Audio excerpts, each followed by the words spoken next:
Welcome back to Business of Politics. We're talking to Mr. Rommel, the president and founder of Buffalo's Wings and Things. So it's interesting, you had the foreign name, but it's actually a wholly created Filipino brand. But let me take a step back, because you said that that's not your first business. You had a catering enterprise before that, which failed, but we're talking about that's not such a bad thing because you can learn something. What did you get out of it? And tell us about that business. How long did it run? And then maybe how it failed and what you learned from it. I think the main lesson from me, which I carry up to now, is going into business for the right reasons. Okay. And also that's why I think the advocacy of the Resto Coach was born out of that lesson also, that you have to go into business prepared. Okay. So it's not a knee-jerk reaction to life situation. Okay. Because the first business happened when I got burned out. Working so long in the industry. I think at that time I was already working for close to 2 decades in the industry. And were you married already? You have kids? Yes. You have young kids?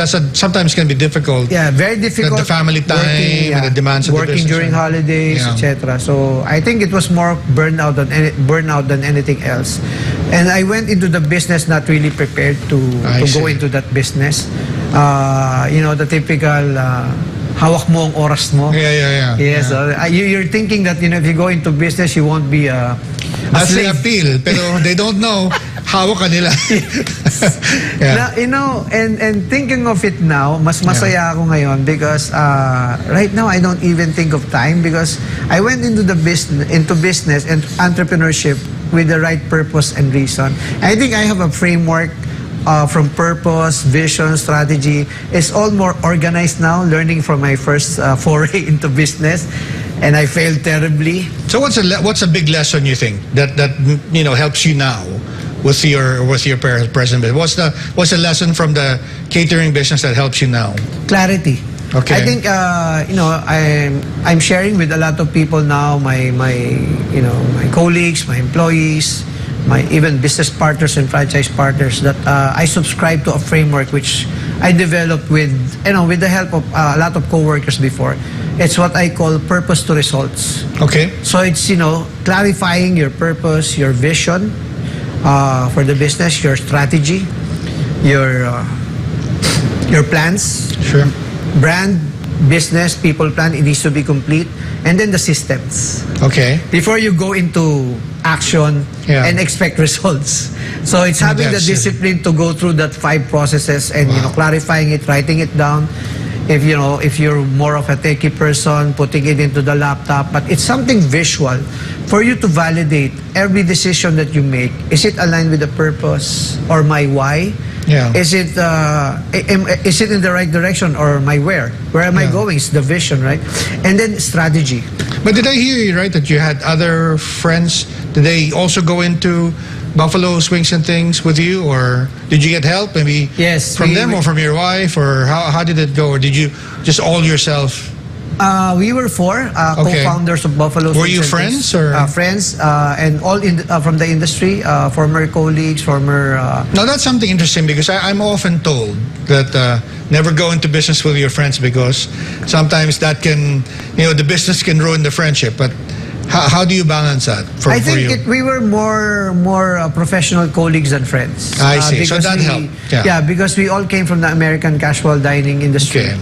And we had the same context. But I think that's one lesson also, that sometimes if you go into business with people who have the same skill set, it would be redundant. I see. Good for us that you need something complementary. Yes. Okay. So for us, it's good that we had personalities which we understood each other, maybe from the significant time that we spent with each other, and we assigned roles. I see. Even from the beginning in 2009, everyone knew that what their role is going to be. Another lesson that is valuable is that do not accept partners who are just who don't bring value to the table aside from money. If it's just money that they bring in, it's just money that they will expect from the business. So they need to put in other forms of skin in the game aside from capital. Right. How do you deal with the bureaucracy? Because I hear that that's something, or that's a challenge that also aspiring entrepreneurs also discover that they have to deal with. Sometimes they don't anticipate, the number of forms, the permits, and the difficulties in securing those, in maybe just getting the business started. What was your experience, and what can you maybe share with others? From the time that we started in 2009 up to now, it has improved a lot. Okay. With the LGUs putting emphasis on efficiency and different LGUs. Okay. Even the BIR, I would say it has improved a lot in terms of maybe the computerization of it, the digital, tools. But it's still a challenge, and I think those who want to go into the business should bear in mind that it's always beneficial to go into the business the right way. Right. Is that important, maybe to pick a location in an LGU that has like a one-stop shop, or it doesn't really matter? I mean, is there a danger in going to a city that it takes much longer to get the permit, say, compared to, say, something like Quezon City has a good reputation and in the speed that it processes those permits? Well, is that a factor? yeah, it's part of the consideration, especially if you have number of restaurants already. Yeah. Aside from, of course, the location being prime and being attracted to, how easy it is to deal with the local government. You have to consider the taxes, the tax rates. Yeah. How much tax you have to pay for the certain LGU, and also as you've said, how organized the LGU is in terms of giving out permits, and all of those things translate into store days. If, for example, you construct a new store, and then the process of during the process of the construction, it's difficult to get permits, and then after the construction, it's also difficult to get other permits. Then it would result to lost sales opportunities, and of course, people. In the meantime, you're paying salary. You probably have some inventory already. And if you're not really diligent, you might even start paying rent. If you're not paying attention to the commencement rate of the lease. So all of these things you have to consider. Wow. So are there, let's not mention the cities that are difficult to do business in. Are there cities that do it better than others, because you have almost 30 stores now, you said? And you've done business in the region, as from your previous working experience. Are there cities that do it better than others, that you would consider doing business first over other cities? Well, from our experience, I think citing a few would be Mandaluyong, Pasig. That's why our home office is also in Mandaluyong. And I would say this because of the number of businesses that they deal with. Valenzuela is known to be, so these are the more efficient, business-friendly. I see. Interesting. To name a few, yeah. Is there something else a government could do, maybe national level or maybe the local level, that would be helpful to people like you? Or when you're thinking back, it would have been nice to have this support or this policy or this program from government that would have been. Is there something that can be done that our government officials should look at so they encourage more entrepreneurs like you? Yeah, I think my personal bias would be, number one, to start with the grassroots, meaning education. Okay. Because even if you want to help entrepreneurs and if they're not equipped, the help would just go to waste. Okay. So I think it needs to start with at the fundamental level of education. Knowledge, yeah. In terms of formal education and options outside of formal education. Yeah. In terms of getting people to an exposure to what it entails. I think your questions are on point from a layman's standpoint in terms of the restaurant business, a non-operator. Those are the questions that they need to be asking. Yeah. What are the big cost areas? What are, how do I generate sales? Yeah. What are the things that I need to consider? And these are things that need to be discussed. I think it can be integrated. If you notice, aside from human hotel and restaurant management and culinary courses, there's a lack of particular courses pertaining to restaurant businesses in the formal education or the academe. Yeah. I think I've talked to some culinary school administrators about it.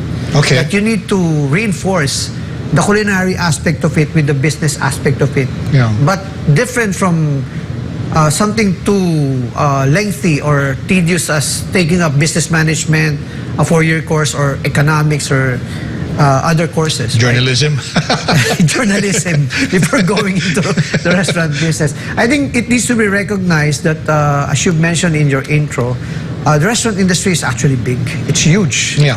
If you look at the mall, almost 30% to 35% of it is restaurants. In terms of the number of, just the quantity of restaurants inside.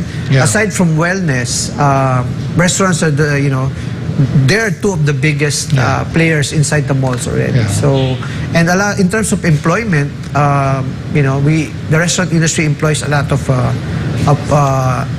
Filipinos who are from anywhere from working students to middle management to even executives. So I think there needs to be more review and analysis of how to educate, to provide options for education for Filipinos who are interested to go into that field, so that they don't get more journalists like me. Now, what are the opportunities that you see in trying to export your brand abroad? Is it the number of Filipinos working abroad, or is it like you're confident about your system and you can compare it with what you saw in your professional experience, that it can compete, or is it something else? What's pushing you to consider that possibility of going out? I think you provided the answer already. It's a system. Okay. It's a system that can adapt to the different realities of different That's the countries. opposite of what I would think, but that's very interesting, because I would think Filipino market, but you're looking beyond that apparently. The reality is, if you just focus on the Filipino market, You're not going to survive. Even Jollibee recognized that. Yeah. I was actually part of the first batch of Jollibee employees. We were supposed to be deployed somewhere else I in see. the 1990s. I was supposed to go to Jollibee Vietnam, but I backed see. out when my daughter was born. Oh, okay. So I requested to be redeployed in locally, but it took long for Jollibee to really be successful abroad, because I think that's what you said exactly. You have to recognize that it needs to be a bigger market. That's it. Think about a mainstream market. Yeah, mainstream market. All right, Rommel, we'll just have to take a quick break. Please stay tuned. You're watching Business and Politics. We'll be right back.